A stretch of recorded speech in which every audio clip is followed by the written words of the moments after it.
eu vejo que a sustentação de Vossa Excelência é muito objetiva e muito direta quanto aos fatos dos autos e muito pertinente também, tanto que eu começo o meu voto fazendo a análise exatamente da petição inicial, né? E dela eu extraí que o cerne da imputação é sobre um contrato que teria encerrado, e aí eu não estou analisando o contrato, é só para o contexto. Encerrou-se em dezembro de 2002 e somente após isso é que se deu início à realização da licitação em janeiro de 2003. A própria petição reconhece uma licitação complexa e de tramitação naturalmente demorada, né? E a imputação é de uma falsa emergência a título de se celebrar o primeiro contrato direto, que é o número 3, de fevereiro de 2003, e isso decorreu, segundo a petição inicial, de uma falta de planejamento diante de uma situação totalmente previsível. Vem a petição inicial dizendo que, já no segundo e posterior momento, que, a bem da verdade, a celebração do contrato emergencial número 8 implicou pura e simplesmente a renovação do primeiro contrato emergencial, o de número 3, hipótese vedada pela Lei de Licitações. E também, conforme apurado no processo 503/03 do Tribunal de Contas do DF, existe ainda a questão da própria participação da Codeplan no negócio, porque esta funciona como intermediária entre a Secretaria de Educação, que é a destinatária, e a CTIS, a prestadora dos serviços. O que se verifica é a subrogação do contrato, transferindo à Codeplan sua posição de contratada para a CTIS, que efetivamente foi a prestadora do serviço, em desconformidade com a decisão número 420/2002 do plenário do Tribunal de Contas da União. A petição inicial também discorre que, em razão da participação indevida da Codeplan, o valor do contrato elevou-se em 22,6%, superior ao daquele subcontratado entre a Codeplan e a CTIS, conforme o documento 8 dos autos. Então, que a parte da parte demandada, a CTIS Informática Limitada, sua responsabilidade consiste no fato de, então, ter sido beneficiária direta da contratação nesses termos e, obviamente, com esse valor de 22,6% superior quando se tratou da subcontratação. A sentença julgou parcialmente o pedido, absolveu os réus Danto Eifler, Ricardo Lima Spindoli e Carlos Eduardo Bastos Nonô, e condenou Durval Barbosa Rodrigues, agente público para os fins da lei de improbidade administrativa, por ter praticado conduta que ensejou violação aos deveres de legalidade, impessoalidade, imparcialidade, nos termos do artigo 10(8) da Lei 8.429, e com apenação na forma do 12, incisos 2 do referido diploma. Determinou ainda a perda da função pública, suspensão de direitos políticos, proibição de contratação, como normalmente são as apenações. E, além disso, ao pagamento de multa civil no valor de 2 vezes o dano, com correção monetária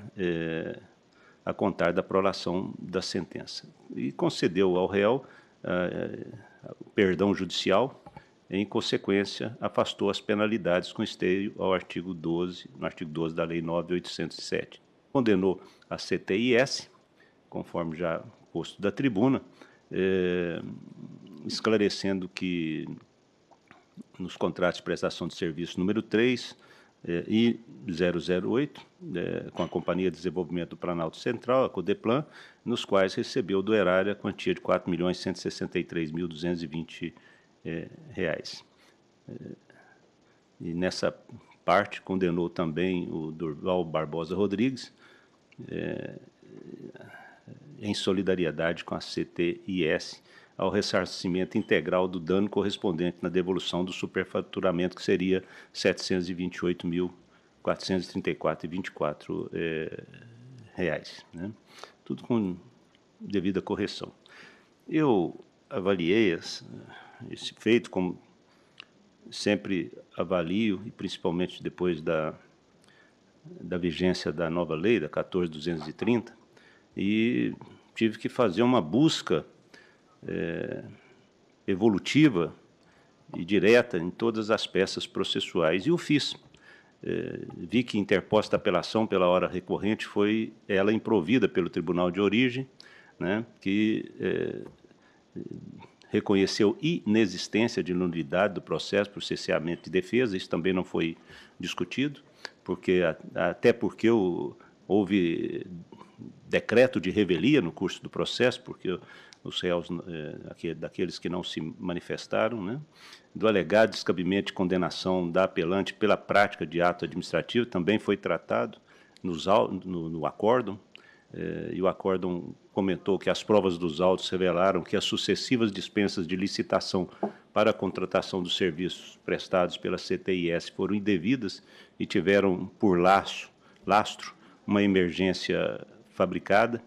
Tais circunstâncias corroboram o depoimento prestado por Durval Barbosa, que foi um delator premiado, no sentido de que tudo cuidou de expediente fabricado pelas partes para propiciar à referida empresa, bem assim ao gestor, oferir ganhos por meio de contratação direcionada, ou seja, mediante burla da devida licitação. E aí eu transcrevo inúmeras partes do acordo, onde são analisadas as provas produzidas nos autos, onde os julgadores intermediários disseram que seria oportuno aduzir, inclusive, que a Corte de Contas local do Distrito Federal reconheceu expressamente que os dirigentes da Compdeplan deram causa à dispensa da licitação. De seu turno, continua comentando o acórdão, o depoimento prestado mediante colaboração premiada corrobora os fatos e esclarece, por sua vez, os motivos por meio dos quais a contratação decorreu da forma acima exposta. E continua também mencionando as informações trazidas por Durval Barbosa, e eu transcrevo a parte onde se diz que queriam fazer com que a CTIS, que não tinha para onde correr e tinha que fazer com a CTIS, que a CTIS incorporou aqueles outros problemas já relatados ao juiz, que confirma a afirmação feita durante o interrogatório nos autos, número tal, no sentido de que existiu a intenção desde o início de se fazer o contrato com a CTIS. E aí vem todo o descortínio que acredito que todos tenham tido a oportunidade de ler no voto, e o ilustre advogado também deve ter conhecimento, que as pessoas físicas que atuaram na combinação entre Codeplan e CTIS foram o corpo técnico da Codeplan e o corpo técnico da Secretaria da Educação, e além dos técnicos da CTIS, que fez ajuste com a Valdir, um dos donos da CTIS, que é o sócio majoritário, que ao fazer o ajuste houve acerto para pagamento de valores, vantagem econômica indevida em razão da contratação. E a conta desses dois contratos recebeu vantagem econômica indevida da CTIS para terceiros, também com retorno para si, no mesmo formato de outras avenças. E aí eu faço algumas dezenas de transcrição, todas nesse mesmo sentido que estou relatando. E os elementos probatórios, em conjunto, dentro de um contexto, dão ensejo à conclusão que chegou, a princípio, o tribunal cujo acórdão recorrido e cujas informações foram prestadas por Durval Barbosa. Então, não há alegada ofensa aos artigos 489, parágrafo 1º, 4º e 6º, 1022, 1 e 2, parágrafo único 1 e 2, e 1026, parágrafo 2º do CPC, conforme eu explico, meu voto. Também não vi violação aos artigos 489, parágrafo 1º, inciso 4º e 1022, 2, parágrafo único do CPC. Vi que o entendimento do Superior Tribunal de Justiça de que, também isso foi discutido nos autos, está discutido, que a mera oposição de embargos de declaração sem intuito protelatório não justifica a imposição da multa prevista no artigo 1026, 2 do CPC, conforme determina o enunciado 98 da súmula desta Corte, né? Então, eu vejo que, ante a ausência desse intuito protelatório dos embargos de declaração lá apresentados, eu estou entendendo que a multa imposta na origem deve ser afastada. Com relação à alegada prescrição intercorrente,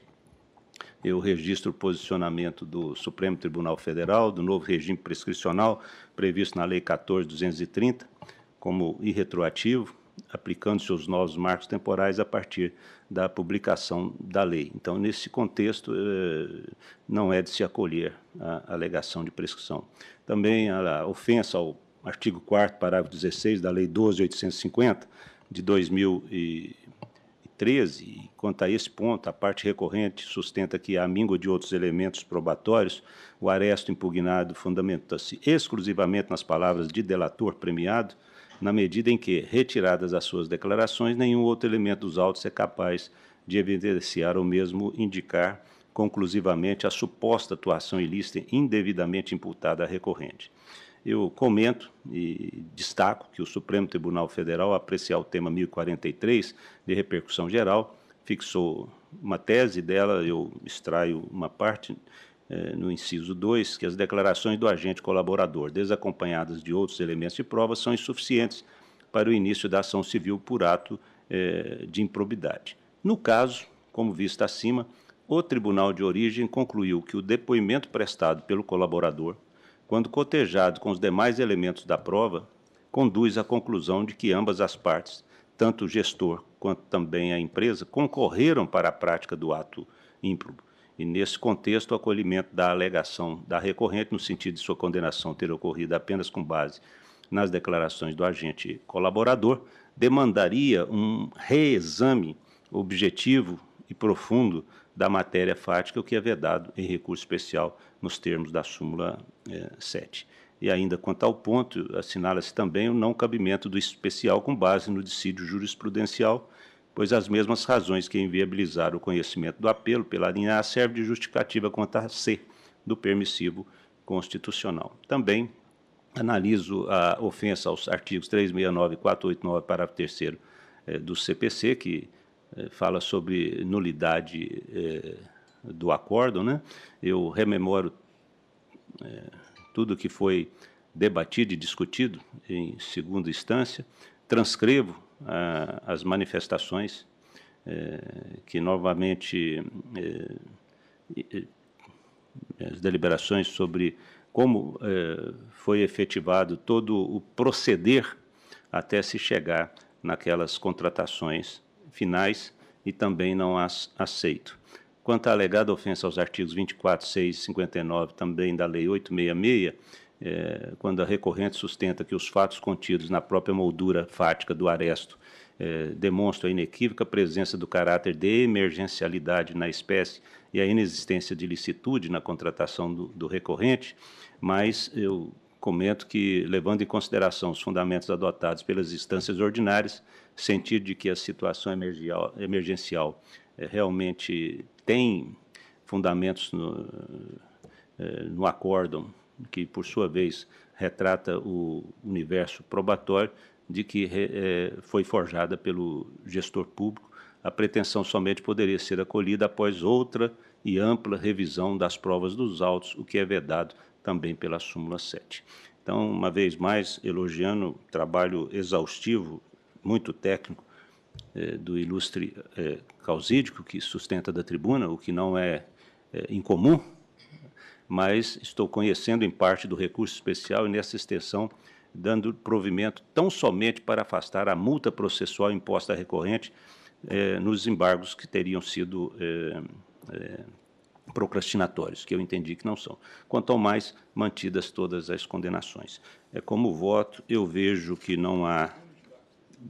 Não tem destaque. Não tem destaque, então, por isso, eu proclamo o resultado do julgamento do RESP 2.227.148 do Distrito Federal. Conhecido em parte o recurso especial e, nessa extensão, dado parcial provimento apenas para afastar a multa processual, mantidas as demais condenações. Agradecemos.